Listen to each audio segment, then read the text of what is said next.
and welcome to the Sailing and Cruising the East Coast of the United States podcast. I'm Bela Musits. And I'm Mike Wasserman. Hey, Mike, today's guest is Roy Greenwald. He's a longtime sailor, and he's completed several ocean crossings. Now, that's a big deal. At least in my book, it certainly is a big deal. He's also a long-distance racer. And what I mean by that is, there's races on Wednesday night that they say racing around the buoys. So it's, race for an hour or two. But he's been in races that go from Newport to Bermuda, which is a very famous race, happens every other year. And there's a Marion to Bermuda race.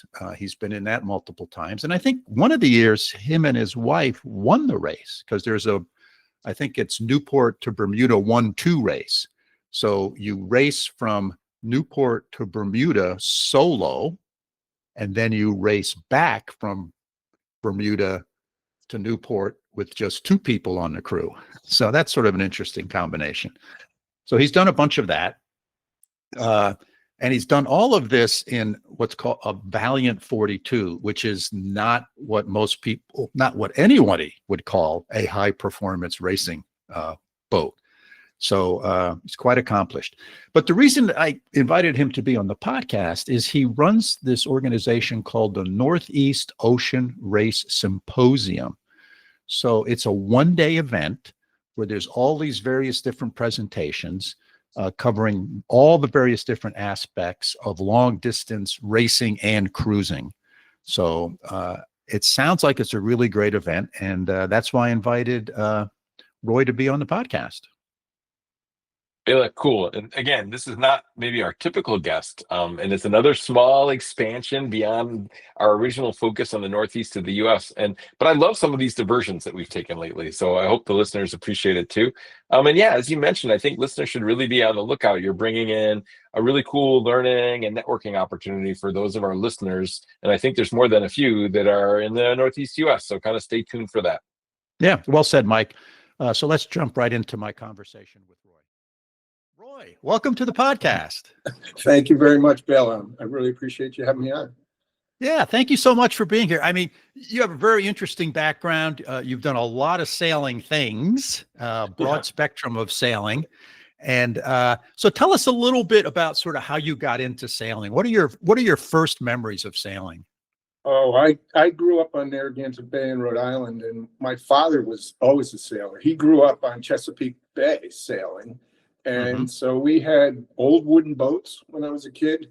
So probably some of my earlier memories are more sanding the bottom of the boat in the winter than the sailing. And so as a result, as an adult, I rarely paint the bottom of my own boat. That's the one job I've always sort of been willing to pay the money for. But we started sailing as kids, and most weekends we'd go out. Still got memories of my mom making up a dinner in a pressure cooker the day before so she could take it out and just put it on the old kerosene stove and heat it up for dinner. So we spent a lot of time sailing Narragansett Bay. My dad taught celestial navigation for the power squadron, so a lot of time on the water as a kid, actually. Oh, wow. That's wonderful. And then my wife and I were on the West Coast in grad school, and we bought our first boat for ourselves, a little Columbia 22, and that was, I guess, back in the late 70s. When we had our first boat. Yeah. And where on the West Coast did you sail? It was in San Francisco Bay Area, which on a Columbia 22, it blew pretty hard, and we were usually pretty wet. We'd start the day and it'd be nice mid 70s on shore, and by the time we got out in the bay, it felt like it was October in Maine. So it was fun. Yeah, I've been out that way. We lived in California for 10 years, and what did Mark Twain say about San Francisco? He said the coldest winter I ever experienced was a summer in San Francisco. I think so. Yeah, something like that. And the wind really howls there in the afternoon. Oh, it does, for sure. Yeah, it's remarkable how. So we moved back to the East Coast in about 1980. So I was kind of happier to be sailing around there. And our progression was we bought a Pearson 36 with a friend that we owned, and then now we bought a Valiant 42 back in 2002, I think it was, and we've been sailing her ever since. We got a ton of miles on her. Yeah, those are beautiful boats. Beautiful boats. Yeah. Remind me, does that Valiant 42 have the canoe stern? Yes, it does. And she's Yeah. been really good cruising and racing. She's one of those boats that sort of outsails her rating. So she's a terrific boat to race. We've done a whole bunch of Bermuda races, the Marion Bermuda. We've done Newport. We've done the Bermuda one too, and she does well. Wow. So, What sort of intrigues you about racing versus, cruising? well, we do a lot of cruising. I mean, my wife and I do all of our sailing double-handed. We've been across the Atlantic and across the Pacific, and but I think part of it is we love just being out there, and it's a nice opportunity in New England to do a ocean passage kind of in company. The first ocean passage we ever did was a Marion Bermuda race, so that we could sail back double-handed when we knew there'd be plenty of other boats around if we got ourselves in trouble. So I think it's part that, and it's part the camaraderie of building a crew that you get to spend some time together with. Once you kind of do it once and build that bond, the crew starts begging you to do it again. So that's part of the allure. Yeah.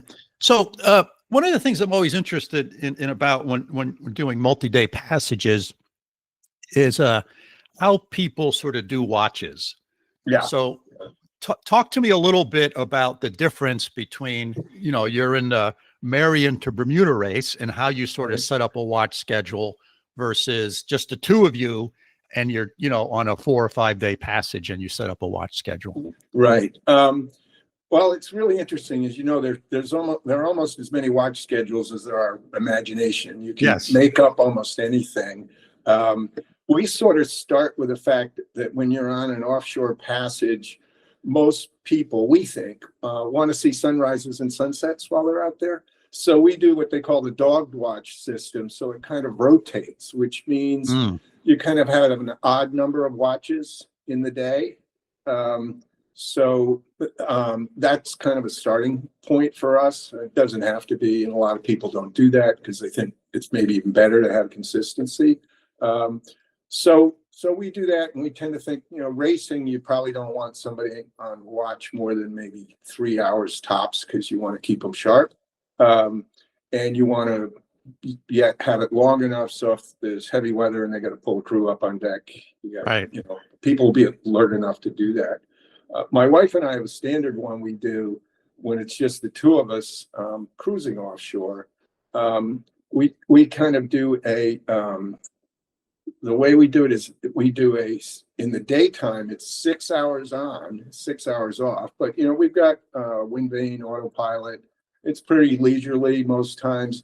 And then we do 4-4-4 at night. So that gives us our 5 watches. And, the 6 hours off is really pretty leisurely during the day. You catch up on sleep. Or when we were going across the Pacific, we had a routine. My wife kind of every 4th day would do laundry. So I'd come up at noon and there'd be laundry hanging around in the cockpit, which was kind of funny. And I'd make bread in the morning. So she'd get up and smell bread kind of sitting around in the cabin. So you develop your own little routines. So just the two of you going across the Pacific? Yeah, most of our miles have been just the two of us. We had a friend on a couple of the legs, but one of our friends wanted to go from Costa Rica to the Galapagos, so we took him out there. Yeah, and that was on the Valiant. Yes, it's all been on the Valiant, pretty much. Oh, yeah, very nice, very nice. Yeah, I don't have nowhere near the miles that you have, but the passages, that multi-day passages I've done, when we've done 2-person passages, it's been 4 on and 4 off, and just continuous 24 hours a day, 4 on, 4 off. And I find that after 2 or 3 days of that, I'm pretty worn out. If we have 3 people, then we would do 3 on and 6 off.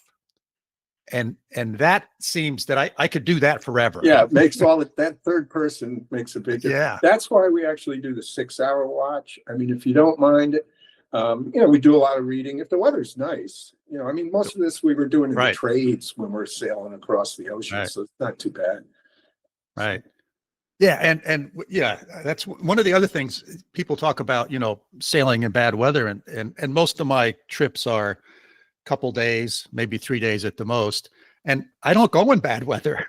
Yeah, we're the same. When you're coastal cruising, you've got Yeah, that option. Yeah, of course. And yeah, yeah, so I think, and offshore, I remember years ago, we took an ASA course when Gail was really kind of getting her chops for sailing.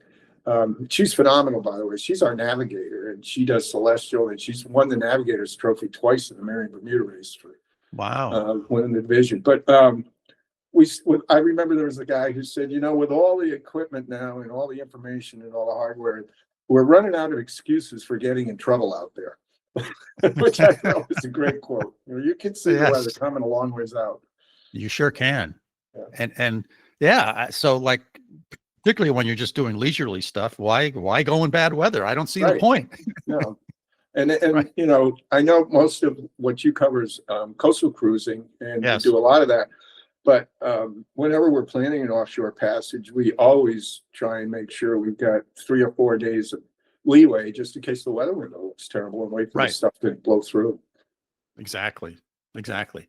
So you organize, or one of the organizers of something called the Northeast Ocean Race Symposium.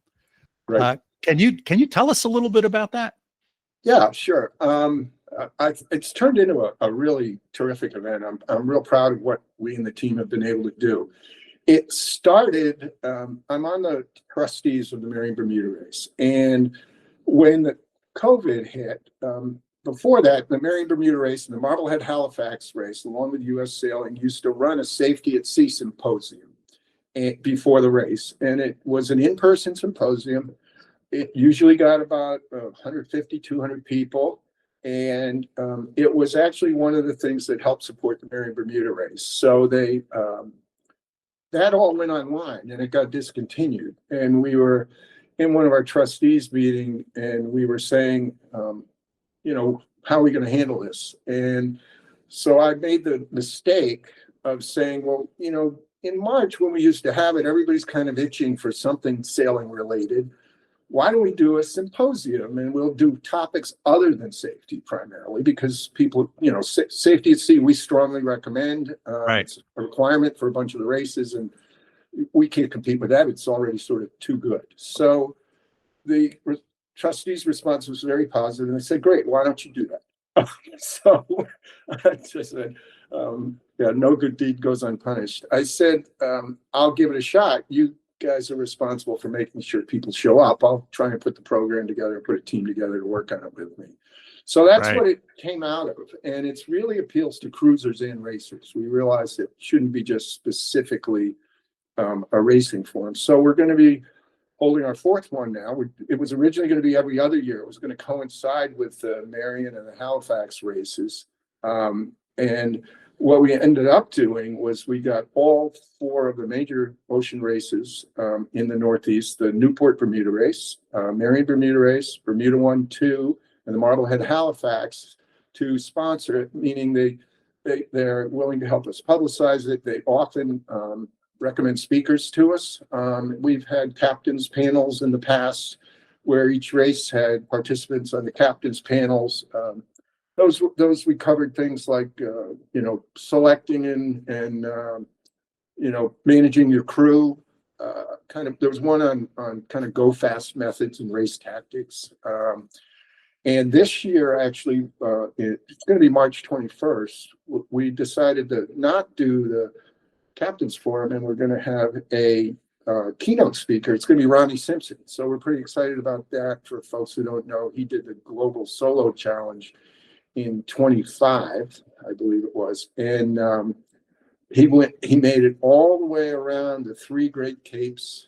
He went down the Atlantic, past all 3 of the Great Capes, past Cape Horn. He was coming up the South American coast, and it ended up having rig failure. It didn't go over, but he had a problem. He had to leave his boat, and which I've always said I think is a mark of kind of smarts and excellence, because that has to be the hardest decision anyone ever makes. Yeah. there's no second guessing that. If somebody did it, you got to tip your hat to them. Ronnie really feels bad about it. He always talks about it that way, but I admire the hell out of him. He's training for the 27 race, so he's going to be our speaker. And we've got some great sessions we're putting together again. And we've had Sheila McCurdy from the Newport race do a session on abandonments they had in their race in 25. And that was interesting because several of those were due to the fact they couldn't keep their engines running for various reasons. And so one of our sessions this year will be preparing your engine for offshore passages, which people often don't think about. So it's really come together well. And we've got each year, it seems we get a little higher caliber presenter and kind of more interesting topics. One this year will be, we had one years ago, I think 2 or 3 years ago, on converting to lithium-ion battery systems. Mm-hmm. And now it's so many people have them. There are a lot of questions people have on maintaining them and caring for them. You have all these flashing lights on your battery management system. Now, do we really need to pay attention to those? How often should I be looking at them? What do I do when it happens? So we'll have a session on that. And a couple, a bunch of other different ones. I guess last year we had one kind of on sail material selections and use, and that tended to focus on the working sails. So this year we're going to have one on reaching sails and downwind sails, and kind of optimizing selection and performance on those.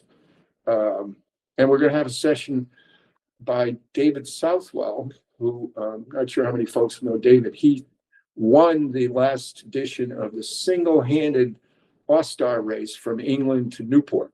And he's going to do a session on heavy weather, which he obviously saw on that because he's going across the North Atlantic. Yes. And yes. So anyhow, it's grown into something. When we have some exhibitors, not many, we have about 8 or 10. Typically, it's folks like life draft and survival equipment, landfall navigation, and folks like that. So very nice. Yeah. And is it a 1-day event, 2-day event? It's a 1-day event. It's a full day. We start at I think registration opens at 7:30. I think we start around 8:30. I might have written that down here. No, I didn't. And then it goes till 5. It's a paid event. It includes lunch and it includes, breaks. And Yes. We send out the materials to people later. We don't do it online. The whole intent was for it to be an in-person event. And those who attend, we do distribute materials after from speakers that allow us to. Some speakers, they consider the material proprietary, so they don't want to send it out there, and they may use it in more than one location. Sure. So, and where does this event take place, Roy? It's in Waltham, Massachusetts, at Bentley University. They have a conference center that's really fantastic. It's set up perfectly for this kind of stuff. It's done in a big kind of ballroom type setting, but we have round tables set up, and it's not that huge. Typically, we get 120 to 150 people attending, and like I said, it's worked out really well. When we started, we had no idea whether we were going to be successful, and here I am stuck doing it every year. I'm looking for the next person to take it over, by the way. If there's anybody who sees this and wants to do that, let me know. Yeah. So what's the ideal, if I'm listening to this episode of the podcast, who's the ideal person to go to this symposium? I think it's anybody that sails out of the harbor. I think it's if you want to learn how to kind of be a little more self-sufficient and take care of minor problems offshore, or prepare so you don't have them offshore. You're just, even if you're just doing a hop from Maine down to Massachusetts or Long Island or whatever, I think, we had one on bottom paints, which was by Asco Nobel, which was a great session. It was kind of which ones work best in New England and environmentally, which ones might you want to think about, and all the way up to some of these high-end hard bottom coat systems for racers that probably the Newport Bermuda folks are going to do it, but I don't think too many of us kind of onshore sailors are going to spend that kind of money. Right. But we learned a lot on that. We had one on alternative energy systems by Joe Harris, who sailed around the world, I think, more than once. And so that was kind of interesting if you think you want to, think about wind or solar, or hydro generators and that sort of thing. Yeah. And then we had another one about offshore route planning. A fellow named Phil Hayden, who runs an organization called Sail for Epilepsy, and he does a bunch of sailing where he streams stuff and talks to folks. And he had just won the double-handed leg on the Newport Bermuda race. And Phil was almost embarrassed to do the presentation because he said, I'm not a pro. I'm not sure I should be doing this. But he had done so many interesting things on how he thought about it, that it was stuff that anybody, like I said, just doing coastal hops would be interested in.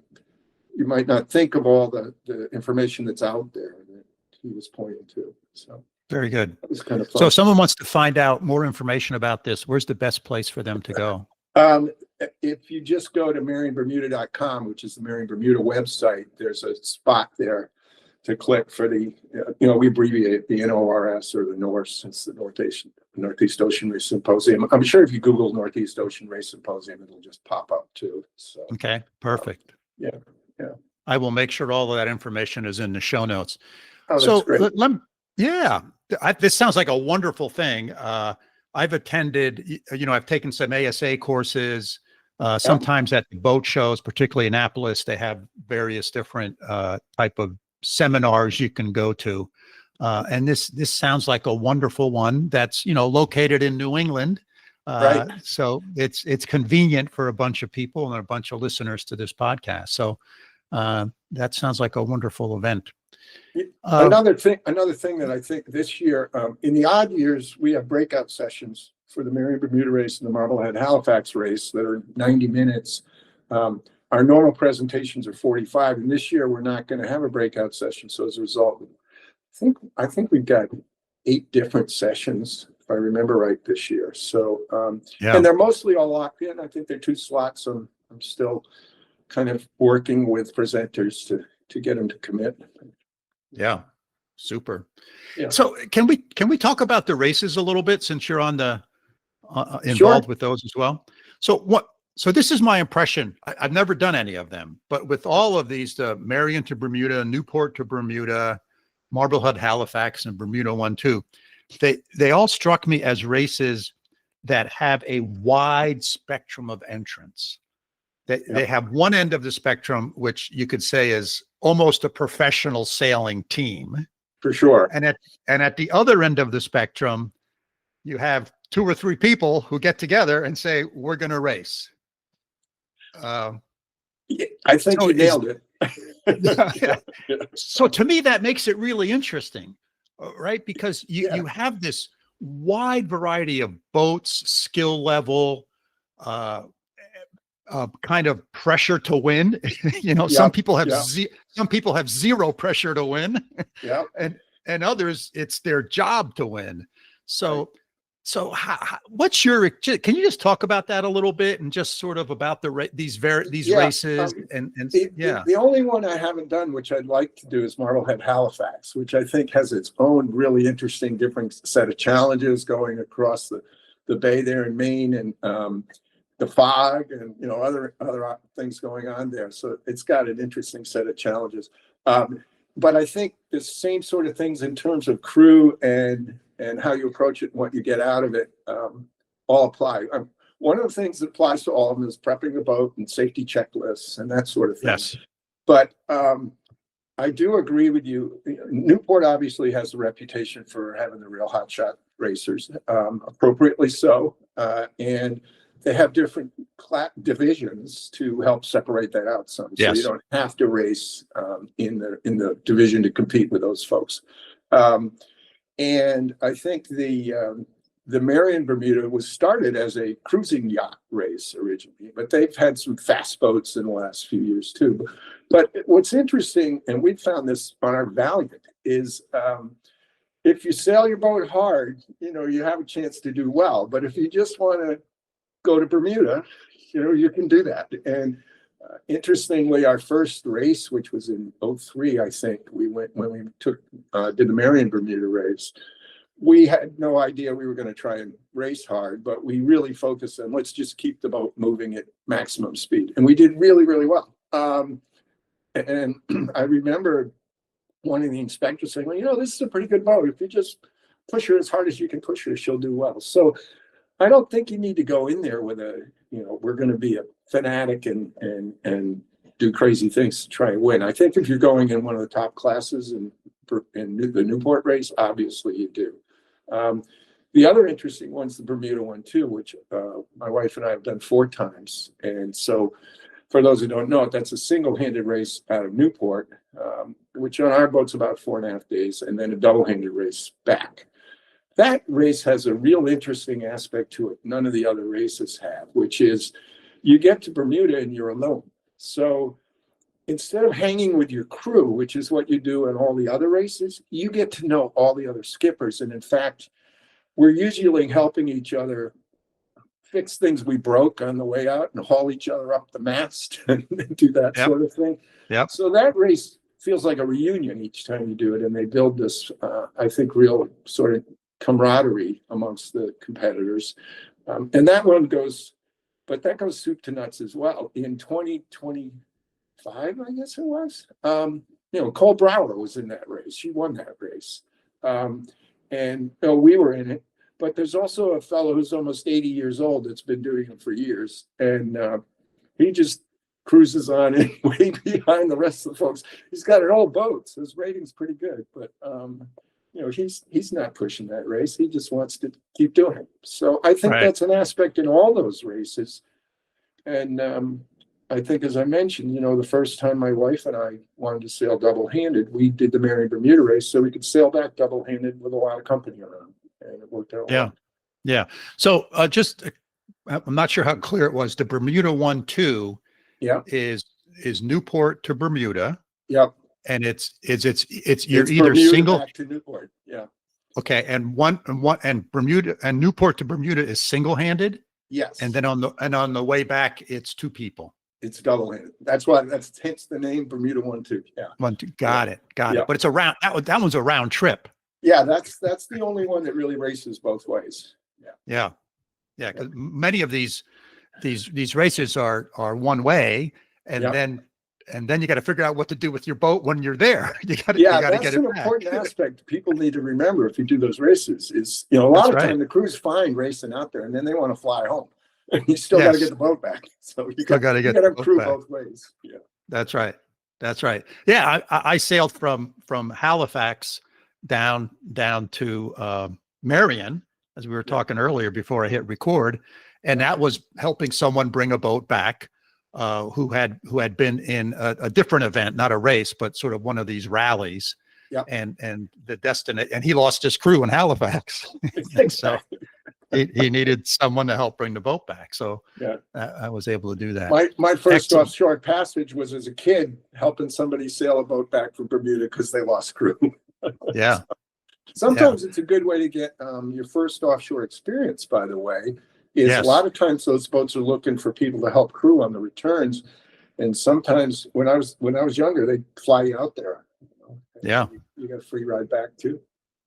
Yeah. So have you ever done that in other than when you were young? Have you looked for crew to help you move your boat sometimes? No, we haven't. I mean, we have enough of a network of friends if we ever need it.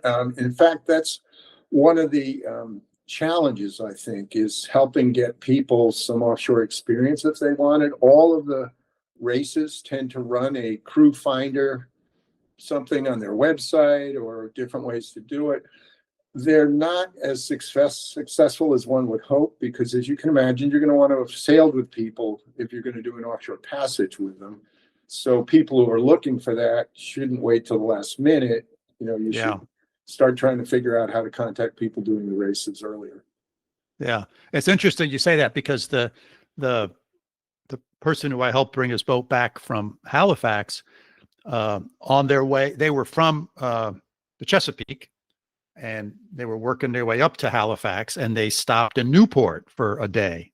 Yeah. And so, we talked a couple times. We met each other on one of these crew finding sites, and we talked a couple times on the phone, and we're both kind of Right. checking each other out, right? Right. And then he had an overnight rest day in Newport. So I went to Newport and we had dinner together. Right. Right. So I said, and then, both of us said, okay, we're in.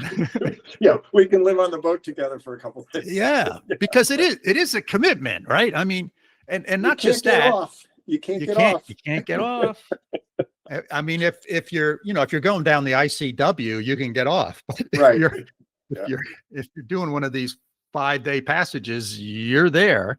Right. And I always have a lot of questions about safety equipment. How do what's your I always try to figure out what the person's risk tolerance is compared to mine. Yeah, that's an excellent idea. And I like it when their risk tolerance is lower than my risk tolerance. I remember helping a guy with the passage where we were supposed to leave at 9 o'clock in the morning or something, and I showed up and the boat was a mess. I mean, I hadn't stowed everything yet, and he's deflating a dinghy, and I was thinking this might have been a mistake. Yeah, it worked out fine. But yeah. Yeah. Yeah, no, they usually work out fine, but it kind of depends on what level of additional anxiety. Yeah, we were doing a coastal run. I think that was like Boston down to Annapolis or something, and we were bouncing inside at Delaware Bay, so we hugged the coast. So I figured we weren't going to get too much trouble, right? Even though he wasn't ready. Right. No, that's great. Hey, so. Roy, we've been talking here for 35 minutes or so. Is there anything that I haven't asked you that either about the symposium or the races or anything else that you'd like to share with our listeners? I just think if somebody's sort of looking to do what my wife did, which is get some offshore experience, on a multi-day type thing, I do think any of these races are a really good opportunity to do it in company, which is why we did it the first time. And as you pointed out, you don't have to be a hardcore racer. And a lot of the races, I think most of them, for first-time participants, require an inspection of your boat. So it's also a great way to see if your boat's ready to go offshore. Yeah. So it's kind of an opportunity to cut your teeth if you're ever thinking about it. And so that's something I guess I'd point out a little bit. And I think, I do want to, even though we call ourselves the Northeast Ocean Race Symposium, I think it's worth folks looking at the program, which will really formally start to roll out at the end of the year. But they can sign up on the list or email me. My email's easy. It's royg.sailor@gmail. And I can put them on the list. But I really appreciate you having me on because, like I said, we're pretty proud of where we've gotten with the symposium, and we're hoping to keep it going and keep it growing. Yeah. Well, thank you so much for being on the podcast, Roy. It was a fabulous speaking with you, and I think you guys do a great event, and I wish you the best going forward. Thank you so much. Thanks very much. I really appreciate you having me on. All right. Take care. All right. Okay. Don't hang up. Let me stop recording. What a great interview, Bela. Roy was an incredibly interesting guest. What were your key takeaways? So for me, one of the things that appeals about sailing is that every time I go sailing, I'm on a boat, I learn something. So there's this lifelong learning opportunity. And that's one of the things that really intrigues me. It's like I like to fly fish, and every time I go fly fishing, I learn something. So this is similar from that respect. So I like this notion of learning and increasing my knowledge. When I increase my knowledge, I increase my confidence, I increase my ability to do things. And the more I learn, the more I practice stuff, the more I get into it. So I think that's really cool. And this symposium that we talked about is certainly one way to get some of that learning and to get some of that insight. And one of the neat things about sailing, racers tend to push things to the limits. They try to make the boat go as fast as it can. Cruisers sometimes take it a little easier, but you're using the same sets of skills. You're using the same knowledge. So just because you go and attend a session on how to trim your sails so your boat goes faster, that's valuable to whether you're racing or whether you're cruising. I mean, as our listeners know, I recently did a long sail, a long passage from Brunswick, Georgia, up to Burlington, Vermont. And, the difference in going a half a knot faster for 48 hours is a big difference in how far you're going to get. So these things are valuable. And you can just not talk about sail trim, but also things like, safety, et cetera. Those are all valuable things. So I'm a big fan of these types of learning opportunities. Yeah, Bela, well said. But to me, this idea of learning something and staying active, and Roy's not a young man by any means, right? But he's really devoted his lifetime to learning and growing and sharing. And this embodies some of the greatest elements about sailing that I've picked up over the last few years doing these podcasts with you. I just think it's a really neat community that helps each other and shares in general. And yeah, this is a really cool networking opportunity, not only to learn things, but to meet other people that have kind of a similar philosophy and have similar interests. So maybe let's talk a little more about this symposium. And it is a cool opportunity. It's in the Northeast US, and people might want to check it out. What's your recommendation in general on things like this in terms of educational opportunities? I mean, we've talked about several over the years. What's your general take? Yeah, so I'm a big fan of these things. And there's many different educational opportunities out there, from listening to podcasts. You could call us a educational opportunity every once in a while, to going to like formal sailing instruction. American Sailing Association runs all sorts of courses that, many of them are, you have to pass, you have to take an exam, you get a certificate that you can then use that certificate to charter a boat or to demonstrate other skills. You can take classes to prepare you to get a Coast Guard license. So there's that whole sort of part of it. That's what I would describe as sort of formal education, where at the end of it, you get a piece of paper. We've also heard from other guests. We've recently had some guests who have talked about, they got a new boat and they went and hired a captain, a licensed captain, to give them a half a day or a day or 2 days of sort of instructions and lessons on how to dock their new boat. Maybe they bought a boat that's, the biggest boat they've ever owned, or they moved from a sailboat to a powerboat, and they just wanted to get some instructions. That's, more informal. But I think, again, it's a great opportunity. And then there's bunches of these symposiums that oftentimes happen at the various different sailboat shows. There's on the East Coast, there's 3 big sailboat shows. There's one in Newport, there's one in Annapolis, and then there's one in Miami. And the Newport one typically happens, I think, in early to mid-September. Annapolis is early October, and then Miami, I think, is November. And so lots of symposiums are offered at these boat shows. Some are a couple hours long, some are multiple days long. So that's another great way to learn. And there's online courses that you can do, right? Some of these things are online, some of them are in person. The point being is that there's lots of different ways of getting knowledge and improving your skills, and look out for what works best for you that fits into your lifestyle, the time constraints you have in your life, etc. But I'm just really big on these types of things. And I look at when I first start chartering bigger boats, and we've talked about, I was talking to one of my sons about this the other day. We'd go out and we'd anchor and spend the night, and like, we really didn't know what we were doing compared to now. So I was like, man, we got lucky, right? We got lucky. There wasn't like no big wind that came up that night, because we were only like 20 feet from shore. I mean, we would have blown onto shore like really fast. So there's a lot of things that, you can get smarter about and more knowledgeable about. And some of it you can learn the hard way. But there's these educational opportunities that help improve your knowledge so that you can have more fun, you can be more relaxed, you can enjoy the sport more, and you can be safe at the same time.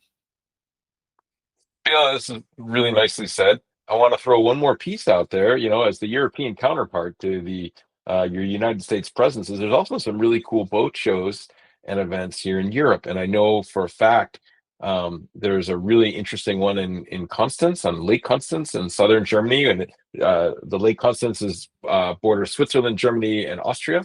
And there's beautiful sailing. It's the largest inland lake in Germany. There's a show in Nice in southern France, which is one of my favorite cities in the world. It's gorgeous and beautiful sailboats there, and a nice big boat show that one of my friends has been to. And I think there's one in Kiel in northern Germany, which is also really interesting. And I'm sure there's plenty more throughout Europe, but might be neat for those of you who have an interest in traveling to combine a European trip with a sailing experience. So that would be something else to think about.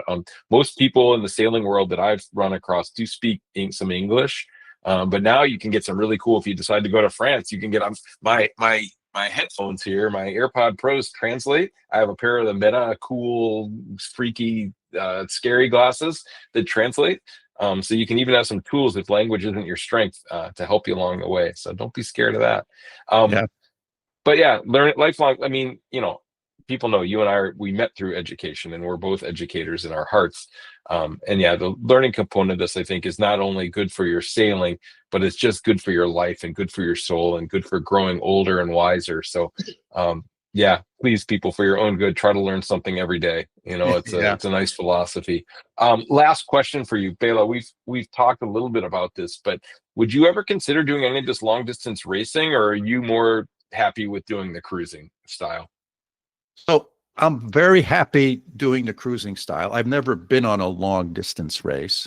I've done some short, 1 hour, 2 hour races around the buoys, as they say.